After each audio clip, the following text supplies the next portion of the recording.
Et bonjour à tous et bienvenue sur la chaîne de l'Hexamone Crypto. Nous sommes le lundi 8 janvier 2024, pardon, à chaque fois je me trompe, 7h50 à l'heure à laquelle je fais cette vidéo. On va faire un point bien sûr sur la situation du Bitcoin et on va regarder quelques cryptos du top 100. On démarre avec cette crypto map, une nouvelle fois dans le rouge. Bien sûr, à chaque fois que le Bitcoin chute, tout chute avec lui.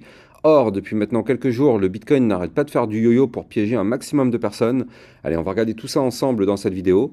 Mais d'abord, on démarre avec ce Crypto Fear and Greed Index. On est toujours dans la cupidité, donc 71, dans l'euphorie, la cupidité. Donc ça, voilà, c'est vrai qu'en général, c'est des niveaux toujours un petit peu délicats. Si on veut rentrer en position, il faut toujours bien attendre quand même. Donc 71, ça reste quand même très élevé. Et on jette aussi un petit coup d'œil au niveau du calendrier économique. Alors cette semaine, pas grand-chose, hein. On va avoir juste le stock de pétrole brut le mercredi.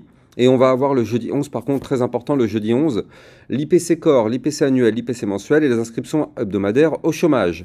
Et potentiellement aussi, on peut avoir des nouvelles concernant l'approbation ou non des ETF, peut-être cette semaine. Alors ça aussi, c'est pareil, hein, il y a de tout. Alors des fois, on apprend que c'est le 1er, le 3 janvier, des fois, on apprend que c'est le 10, des fois, c'est le 11. Il y a aussi des dates au mois de mars. Donc voilà, à prendre avec des pincettes. Moi, personnellement, j'attends de voir. Hein, c'est bon, au niveau des dates, ça y est. Bref, mais en tout cas, ça pourrait pourquoi pas arriver cette semaine. Donc, affaire à suivre. Bref, nous, ce qui va nous intéresser, c'est notre Bitcoin. Ça, par contre, il n'y a que ça de vrai. Nos courbes, là, les courbes, elles ne mentent pas, elles, il n'y a pas de problème par rapport aux dates ou quoi, tout se passe sous nos yeux. Bref, au niveau du Bitcoin, qu'est-ce qu'on voit?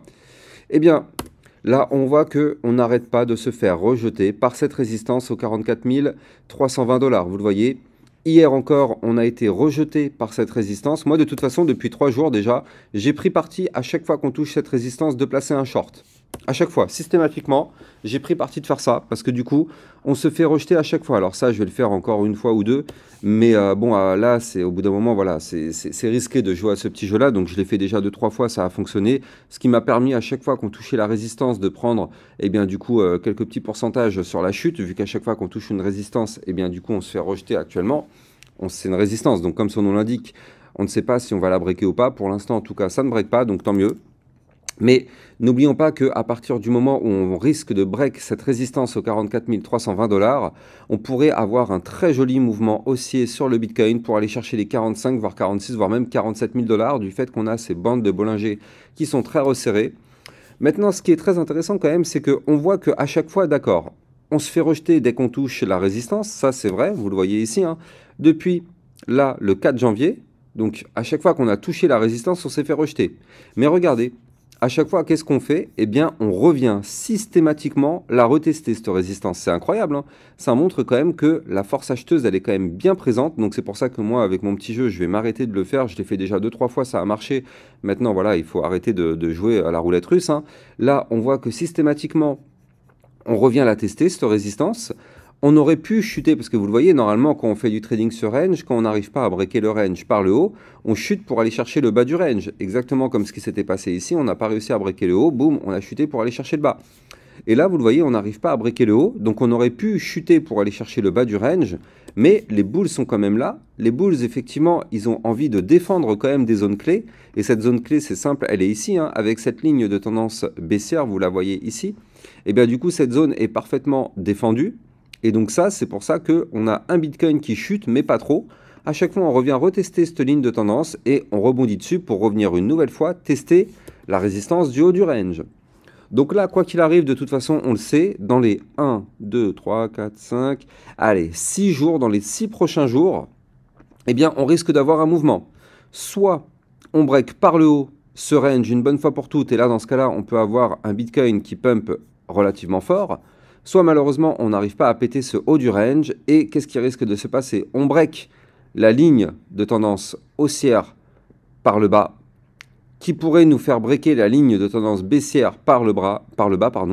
Signal de vente, boum, on chute et on va chercher le bas du range. Et cette fois-ci, on tente de le breaker par le bas pour aller chercher des points plus bas, notamment les 38K, voire même les 35K.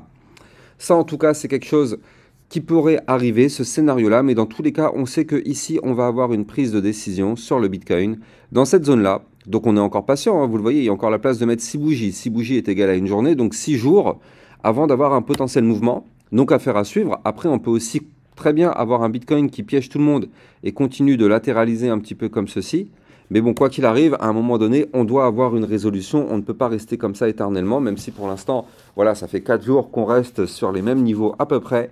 Mais ce qui est bien quand même, et ça montre un petit peu la tendance, c'est que voilà, notre Bitcoin reste entre les 44 320 et les 43 000 dollars. Donc du coup, ça tient. Ça tient, sachant qu'on a un support au 43 090.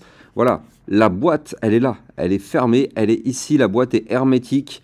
Elle contient notre Bitcoin dans ce carré que je viens de vous dessiner, là, dans ce rectangle, vous le voyez. Notre Bitcoin, pour l'instant, stagne là-dedans.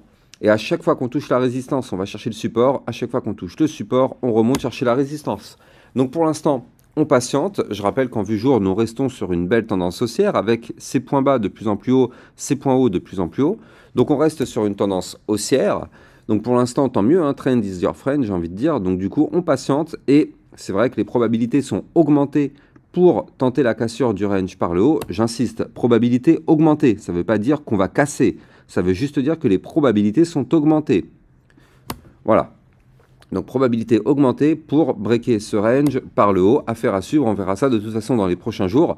De toute façon, si il y a une prise de décision de la SEC et que cette prise de décision est négative à l'encontre des ETF, bah là, je pense qu'il n'y a pas de surprise. Hein. On risque d'avoir un crash du Bitcoin pour aller chercher des points plus bas, 43 090, 42 434, 41 687, voire même le bas du range au 41 215. Sachant que tout le monde attend une approbation du Bitcoin, enfin des ETF, eh bien, il est possible que si malheureusement c'est refusé, eh bien, vu que c'est ce que la minorité des personnes anticipent, on risque d'avoir quand même un mouvement non attendu, donc qui pourrait être très impulsif si jamais les ETF sont refusés. Donc voilà, il faut toujours prendre ça en compte quand même. Bref, vu 4 heures, on le voit parfaitement ici, on latéralise là encore dans un range, vous le voyez.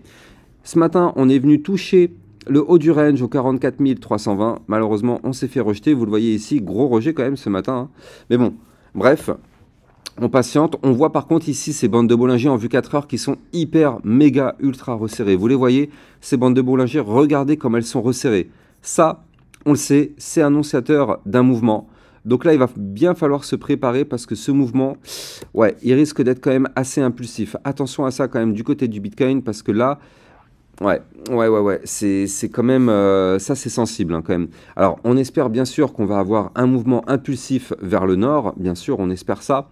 Mais je rappelle que si on break malheureusement les 43 090 dollars, ça ce serait un très premier mauvais signe pour chuter et aller chercher des points plus bas. Donc le niveau clé à surveiller, il est là, 43 090 dollars, zone de support à ne surtout pas perdre. Regardez ces bandes de Bollinger, comment elles sont compressées. Là, il faut s'attendre à un mouvement impulsif dans les prochains jours sur le Bitcoin. Ça risque de faire mal si ça chute. On ne sait pas du tout, on n'a pas de boule de cristal, donc on n'en sait rien si ça va pump ou si ça va chuter. On connaît les niveaux clés, je les redonne. Pour savoir si ça va pump, il faut breaker de façon validée, confirmée, pullback compris les 44 320. Pour cracher, il faut aller breaker les 43 090. Les niveaux clés, ils sont là, on les connaît, ils sont sous nos yeux. Maintenant, la seule vraie question, c'est qu'on ne sait pas à partir de quand ces niveaux vont être breakés. Donc, il faut surveiller ce Bitcoin de très près. Je rappelle que c'est lui qui dirige le marché à la seconde où il fait un mouvement. C'est répercuté sur les altcoins. C'est pour ça qu'on a actuellement des altcoins qui sont en galère parce que notre Bitcoin n'y arrive pas. Et justement, en parlant d'altcoin, on démarre avec notre Ethereum qui malheureusement a breaké par le bas son range. Aïe, sur l'Ethereum. Mince, c'est pas du tout le scénario qu'on aurait voulu voir. Vous le voyez, on était dans une phase de range ici.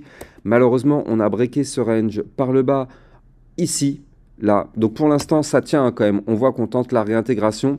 Donc ce qu'il faut pour préserver l'Ethereum, il faut impérativement une clôture 4 heures validée, confirmée, pullback compris, au-dessus des 2206 dollars.